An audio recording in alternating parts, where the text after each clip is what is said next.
Ok, guys. Ja, nå er vi her. Det er koronatider. God stemning her for det, som du ser.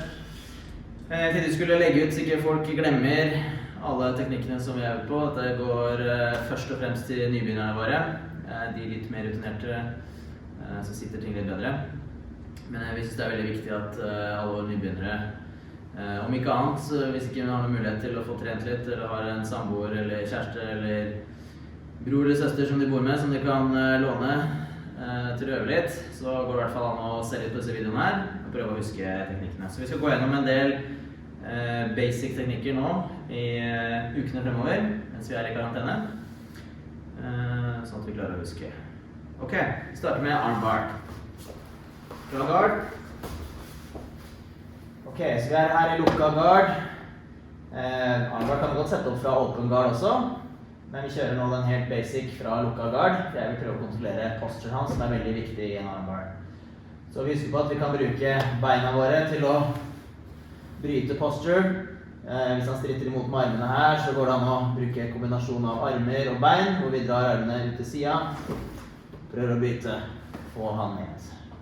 Andre ting vi kan gjøre er å holde her, for å få han ned, kombinere dette med beina våre, så begynner vi å få ganske mye kraft til å gjøre det.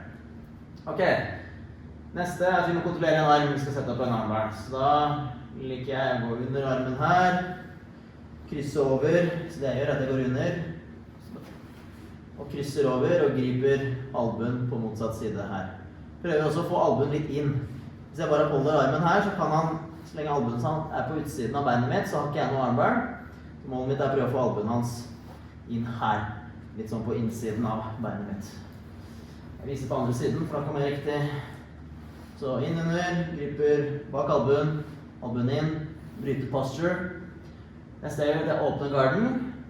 Men jeg passer på at jeg ikke bare åpner garden og slipper beina ned. Nå er det åpning for han til å begynne å passere og komme seg ut av garden min. Så det er viktig at jeg fortsatt, etter at jeg åpner garden, holder knærne godt sammen og pinner han fortsatt her. Jeg liker å bare slippe beina mine ned rundt hofta hans, og alltid ha en hook, som vi kaller det, rundt hoftepartiet. Hvis han prøver å bevege seg, så er det hoftene vi vil kontrollere.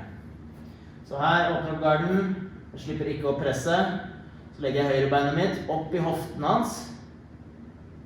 Kneet presser inn mot skulderen. Neste som skjer nå er at jeg skal prøve å få den vinkelen som vi trenger for å få satt opp armbaren. Og da er det hodet mitt søker inn mot kneet hans her. Og jeg prøver å vinkle sånn at jeg ligger mest mulig 90 grader mot han her. Bruker en kombinasjon av press med det beinet her, og hofta mi, og bare hodet inn her, for å prøve å komme hit. En annen viktig ting er å få det beinet her, at jeg drar det opp, prøver å dra han forover, sånn at jeg fortsatt bryter enda mer posturen hans, men også så vil jeg prøve å få han til å komme mer i den retningen her. Så hvis jeg bare er her og prøver å komme inn med hodet mitt og få vinkel, så blir det veldig sånn keitete, og jeg får liksom ikke den posisjonen jeg vil ha på Stian her. Så samtidig som jeg gjør dette, så er det veldig viktig at jeg bruker det beinet her til å dra han forover. Sparker egentlig bare opp under armhulen hans her, og prøver å få beinet mitt så langt over hit som mulig. Her. Ok, når jeg kommer hit, så legger jeg mye press ned her. Så høyt opp som mulig egentlig. Fortsatt holder jeg her, jeg holder godt i armen hans, og alltid knærne tight sammen, presser alltid knærne inn gjennom hele teknikken her nå.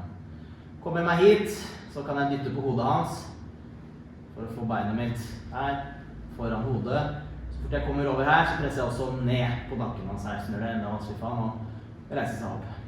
Begge beina mine her nå presser ned, knærne mine presser inn, og jeg holder fortsatt veldig godt, sørger for at albuen ikke har kommet utenfor hoftepartiet mitt, at jeg har god kontroll på den albuen her.